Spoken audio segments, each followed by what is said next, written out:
all day long. Now you want me to give you some booty. Are you dumb? You know what I'm saying? Like, if you respect me as a person, you're not gonna make me feel like I'm doing all this extraness for you and all this other stuff. And this is why women be nagging and be getting on guys' nerves. It's because y'all stress us out too. Y'all stress us out. But I feel like if it's a respect thing where I respect you, you respect me, and we work together to learn each other and get to know what one person likes and what the other one don't like. If you know I don't like that I see your dirty drawers and socks, why you keep leaving your dirty drawers and socks? Now at this point, I feel like I'm arguing with you about something you already know I don't like. So now at this point, I'm irritated with you.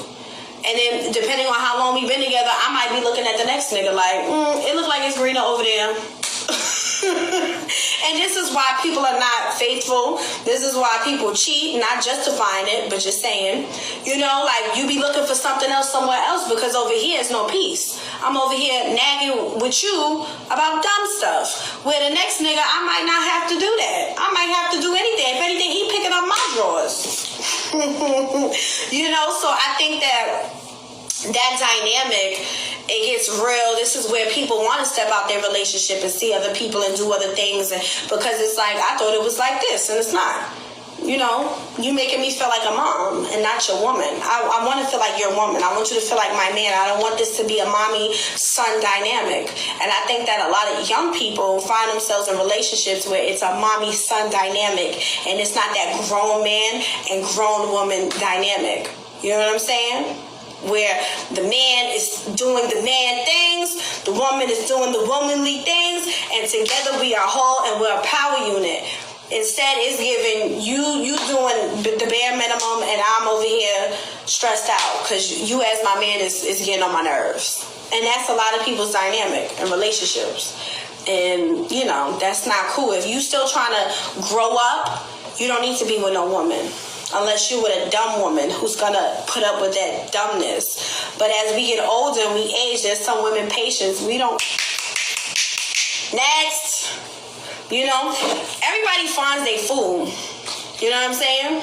Everybody eventually finds their fool. Everybody eventually finds their fool. There'll be a woman who ain't never had no nigga, who excited that a nigga paid attention to her, and she'll deal with that because she don't know no better. You know, like, there's some women that will deal with that because she's just excited that a man is giving her the time of day or attention. There's some women like, bitch, I ain't dealing with that. There's some women who, you know, I feel like as women, we feel like dating for us is a little ghetto, so we'll compromise and we'll settle in areas because we feel like this is the best it's gonna get, or this is the best we can do. And I hate to burst anybody's bubble who think like that, but that's not true. That's not true at all. You don't have to settle. You don't have to feel like, oh, this is the guy for me, this is it. That's not the case at all. Like, I don't know why society has made women think that where a man could just go out and date whoever at any age. Women could do the same thing. You could cut him off and be on to the next. You know what I'm saying? I think that, especially like women that's older than me, like my mother's generation, they feel like, oh, you know, I'm going to just have to settle. Settle, no. We don't need to settle. Settle for what? Why are you settling? You know, a woman can move on and be with someone else. She does not have to settle for the bare minimum. She does not have to settle for, you know, she don't have to settle. Why would I settle when I know that there's something better out there for me? Kids, I don't believe in staying for children. You know, like, for example, I'm glad my parents didn't stay together because, to be honest, I want my parents to be happy. If my mom and dad, you know, tried to stay together and I've watched them be miserable with each other, me as a child, that doesn't do anything for me. You know, I think there's some people that want to stay and have this family dynamic, which I get and I understand. But at the same time, if you're not happy and this person is not happy, you guys are faking the funk in front of your kids. And to me, I'd rather respect and watch my mother be happy with who she wants to be happy with and watch my father be happy who he's with versus watching my parents trying to play happy family mommy and daddy for me when that's not the reality. You know, at the end of the day, whether my parents stay together or not, I'm still who I am. Period. Your kids are going to grow up and live their own lives. They're not going to be like, oh, well, my mom and dad. You got to do what makes you happy at the end of the day. So for me personally, I'm glad my parents did not try to stay together, and I didn't watch them fight, argue, and be miserable. My mother did her own thing. She got married. You know what I'm saying? I want to see my parents happy, and if that means not being together, then that's what I want. I don't want my parents to stay together for the sake of me. I don't give a fuck whether they together or not, because at the end of the day, I'm doing me. You know, for people who want to stay in a relationship for their children, your children are going to grow up and live their own lives. Period. Like, the best you can do is raise your kids right and teach them morals and install, work on their things like that. Morals and, beliefs. That's your job. You know what I'm saying? I saw my father on the weekends, holidays, things like that. That was fine. I wouldn't want to see my parents fighting and arguing and my father cheating and my father doing. I wouldn't want to see all that. You know what I'm saying? I have my own relationship with my father that my mother's not included in. Period. I didn't need my parents to be together for me to be who I am today. And I think that people who try to make it work for the children, it never do. It never do. Because your kids are going to grow up one day and do what the fuck they want to do. They're not going to be like, oh, well, my mom stayed with my dad. Well, what kind of representation are you presenting to your children? Period. I'd rather see my mother happy than be somewhere she's not loved, wanted, and respected. I'd rather see my mother be respected and loved and valued by a man, whether that's my father or not. And as a mother, and especially if you're raising a daughter, we see all of that. So for me personally, I'd rather see my mother, and I'm speaking from a childhood perspective because I had a stepfather. I'd rather see my mother be valued, respected, and loved versus other shit. And I can respect it as a young woman watching my mother maneuver. And she is an example of what to do and what not to do. She is my first woman teacher. So if I see her accepting bullshit, then that lets me think that I can accept bullshit. And I don't want to accept bullshit. You know what I'm saying? That you can either mimic what your parents do or you do the total opposite. I've watched my mother value herself. So as a young black woman, I value myself. You know what I'm saying? My mother was in a situation, didn't serve her. She valued herself. You know, she doesn't have to sit there and have a conversation with me and say, oh, I did this because of this. I'm watching. I'm right here. I live in the same house with you. So me watching you choose yourself is more important than you trying to make a sacrifice by thinking that it's going to be better. Choose yourself because you're raising me. When a woman is vibrating high in a good functional way, she's going to love her kids differently. If you're in a household with a nigga that is not loving you and treating you right, that reflects on how you're raising your children, period. So your mindset and how you maneuver needs to be right. And if a man is in the picture or not in the picture, that reflects on how you're raising your kids. Period. You know what I'm saying? So for me, I'd rather see my mother happy.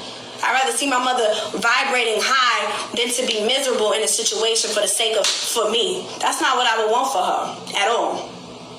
And I wouldn't, and I'm speaking for myself when I one day have kids. And if it don't work out, it just don't fucking work out. I'm not going to stay in something for no sake of no damn kids. I'm sorry. Y'all gonna see y'all daddy when y'all see y'all daddy. Mama gotta be happy because I'm the one pouring love and intention and understanding, and I'm pouring my energy into my children. I'm not gonna let a man affect my household and how I'm raising I'm not doing all that. So that's just my perspective for anybody who feels like they want to work things out for the children, things like that. Listen, I believe in you need to have your mindset right so you can properly raise your children, because kids watch and see things. We can see when a mother's not happy. We can see when a mother's happy. We can see that. And I want my mother happy. I was wanting to see my mother happy as a young lady. I didn't want to see my mother stressed out, and because then that energy is in the household. You're the woman of the house. That all trickles down to me, and I'm watching you as a young woman. I'm watching you handle your relationships and things like that. So you're an example to me of what I'm going to tolerate. That's like women who be in abusive relationships and they got kids. Your kids are watching that. They watching you enable a man's activity and behavior and make excuses. So either you're going to raise a child who's very outspoken, or you're going to raise a child who's going to also mimic that type of pattern. Everything is a pattern. I believe in being happy. And if I'm raising a household where it's just me and my mother and she's happy, I'm happy. Because I'm not watching her being something that doesn't serve her. And vice versa. Same with my father. If my father's not happy and my mother's doing this and my mother's doing that, it's different on how he's going to raise me based on where he is mentally. So for me personally, I want to see my parents happy. And if that means separate, I'm all for the separation. Because I was created on love. And I don't need my parents in one household trying to kill each other. Because they just don't get along. You know? So, and I say that because I was raised where my parents wasn't together. My parents separated when I was 3 years old. And, you know, I get it. But then again, no. I turned out just fine, you know. It's best to be raised in a house of love. That's all I'm gonna say.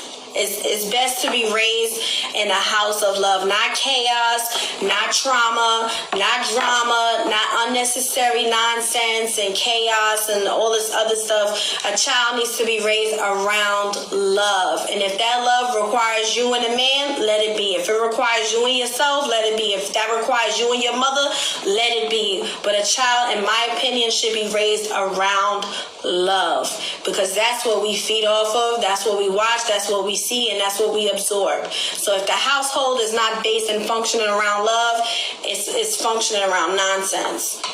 You could have two grown people in the house and they could just be dysfunctional.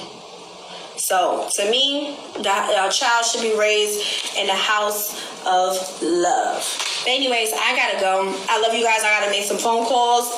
I gotta get to work. I gotta be productive. Anyways, I love you guys. Hope you guys have a wonderful, blessed day. Goodbye and good day.